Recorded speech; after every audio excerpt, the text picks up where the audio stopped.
Hello guys, andito kami ngayon sa aming bukid sa isang area na aming sibuyasan dito sa Matiktik. Andito kami ngayon at magpapatubig ang aking si Habibi. Yan, nagpapatubig siya. Ngayon, may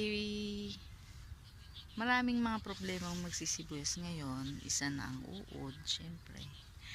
Tsaka ang isa ditong pinoproblema namin dito sa sibuyas namin dito ay ang paghahaba ng liig. Ito siya, turo ko sa inyo. Ayan. Ito.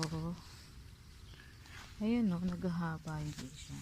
Ito yung tinatawag na spaghetti. Ayan.